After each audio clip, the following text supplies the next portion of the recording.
Today's guide to life is all about the guide to blogging, and actually a lot of people have been asking for this episode to be shown. So it's all about a few tips and how to get you started on blogging. And obviously I won't be telling you everything because it's my livelihood, right? So I have to stay at the top of the throne, but you can be somewhere far below me but not that insignificant.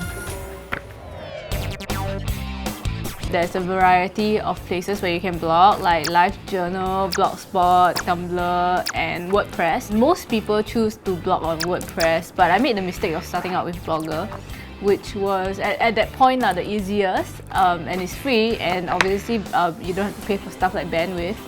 So I think that the best one would be WordPress, and I want to move to WordPress also, but because my photos are all stuck with Blogger. The problem with Blogspot, I never used to have a problem with them until recently. They started having this thing where if you have a very long blog post, one blog post will be the entire front page, and they don't let you put like however amount of posts you want on the front page. I mean, it's our own business if you want to make it very long, right? Most people would start off choosing their content and deciding what kind of blogger they want to be. And I think this is kind of a little, maybe a catch-22, because by choosing what sort of content you want to blog about, it's a little bit like you're doing it to get like attention or make money, something like this. But I don't think that the point of blogging should be that. It should be that you just really want to publish something and you really want to say something. Like, you should not decide, oh, I'm going to be a food blogger because I want to earn money there and I think it would be great like if restaurants give me free food. Actually, what you should be doing is, because you are already eating a lot of good food, you want to talk about it. That's why you blog about it. Something like this. Yeah. But that being said, I guess most people just choose to blog out their thoughts and feelings, just like what I am. So people have called me a lifestyle blogger. I don't know how that term came about. I think I'm a generic blogger. Yeah. You need to have a character that stands out, or at least opinions that stand out. So if you have none of those, or like looks that stand out, yeah, if you have none of those, right, then I guess it won't stand out. Maybe you can try to get off your clothes. I think that like things that piss me off give me the most inspiration, and I get really easily pissed off. Here are some blogging tips that I can share with you. Don't plagiarize, because when you get found out, it's very embarrassing. And I think that you should never be afraid of sharing your opinions, even when those opinions are kind of controversial and a lot of people beat you down for it. You should never apologize for it. Never! Don't ever take back what you've said. When you want to slam someone or something, I guess what you should consider is just basically the consequences to it.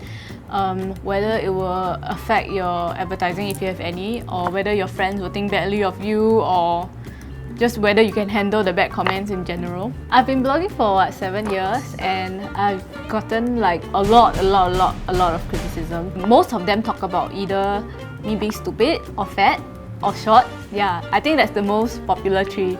And okay, recently got new one. It's fake. Okay, so plastic, short, stupid, and fat. Yeah, so that basically defines me. And I think that it's actually really hard to let criticism slide off your back. And initially, it definitely was harder, and it even made me think about giving up blogging for a while. But I can't, because it's just my passion, and I just have to blabber out my thoughts somewhere. So after a while, you start to realize that all these people are just losers, so you start to just ignore them. I know I've said this a lot of times, but it gets easier. When it comes to no-nos in blogging, I guess the first one would be to put music in your blog, because that would just annoy people. It's really annoying. It's annoying enough for me to just click off a page rather than to search your whole complicated clustered page for where your stupid YouTube embedded video is and click pause. I mean, I'd rather just click, I don't want to read this anymore. Yeah. And yeah, it's really irritating, especially if somebody is listening to some song on their computer and then your music is mixed with it. It's just like, and nobody cares about what music you like. You're so annoying.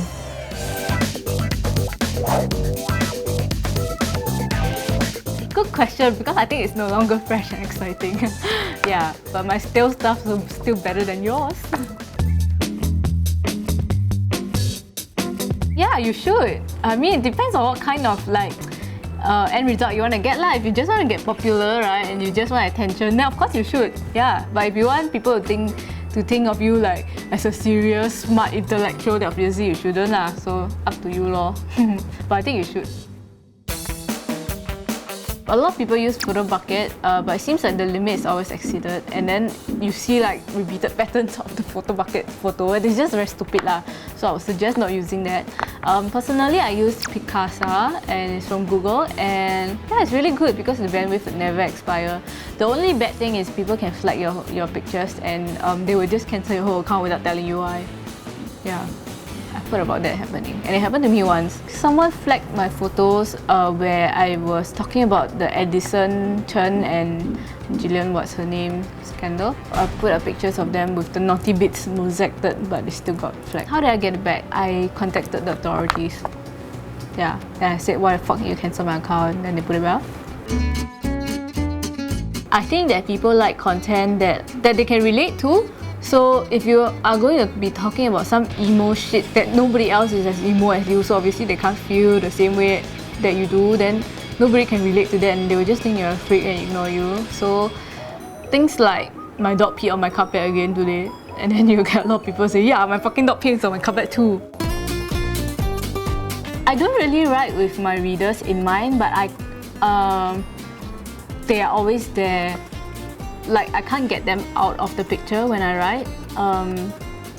I guess when I write, I am very aware that people will read it, and sometimes when I write a certain statement, I know that people react in a certain way, or when I write certain jokes, I know that people will not get it and they will start to get offended, so I always write a disclaimer at the back of it. So it is something that is there, but not really consciously keep thinking about it, but subconsciously I do lah. Whenever I see something interesting happen, whether it's happening to somebody else or whatever, sometimes I think this will help my hits go up, and I do think that way, and then I will blog about it. Like when I recently did my eyes in Malaysia, I actually thought that if I blogged about it, a lot of people would read it and be interested. So yeah, I decided to blog about it lor. Yeah. Otherwise, I mean, I guess even if nobody's reading it, I would still blog about it because I want to look back and look at the before and after, or how I felt at that point. Yeah, but half of it is because I think that people will read it lah. Yes, sometimes I do, especially if they close down their website and then they get really upset. But most of the time people get angry, so I think it's cool because when they get angry, I don't get guilty anymore. I'm like, you're wrong, what are you so defensive for what? Yeah. Which goes back to the previous point, never apologize. Yes, I think I have, but most of the time I regret doing it. Mostly it's because somebody begs me to, or it affects somebody that I know. For example, if somebody writes something bad about me and I write about that person, and of course he cannot take the repercussions of it. There are times where people like beg me, oh, I'm so sorry for writing that, can you please take it down, and stuff like that. And then sometimes I do lah because they said sorry already. But normally, it is a very hard decision to come to, and I think most of the time I would not take it back because people can still read what you wrote in the, is it cache or cache or I don't know what, one of those things lah. Yeah, so they can still read it. The more you hide, the more people want to find it. It seems very conceited to say this lah, but I guess cool pictures. I think I take okay pictures, a constant update, and I am very unabashed when it comes to talking about my opinions or my feelings, and I think some people think that I'm funny. I hope that I am. And some people think I'm insightful. Yeah. And some people like my hair. I like my hair too. I don't want to plug them. So annoying.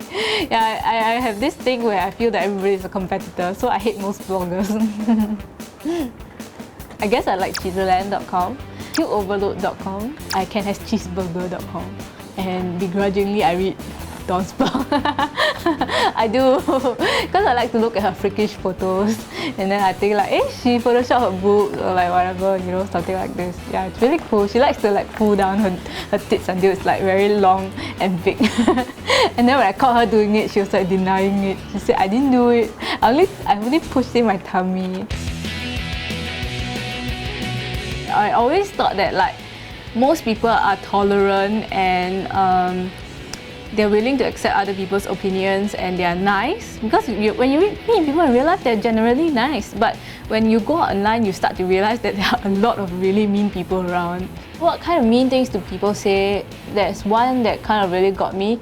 I wrote about my parents' divorce and sort of my dad left my mom lah. And I blogged about it and how sad I was when they were having a fight. And like, people still left mean comments. Even when you're at your most down and most like downtrodden and sad and depressed, they still say stuff like, oh, you deserve it because you're a horrible person. And I remember this one comment that said, your dad must have left because you were such a shitty daughter.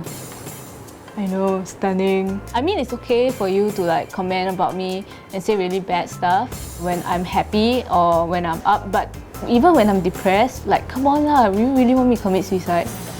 Don't answer that. That summarizes the guide to blogging. I hope you have learned from the tips that I gave you. And if you have, they are all bad tips because I want to make you a bad blogger. No, I'm just kidding, they're good tips.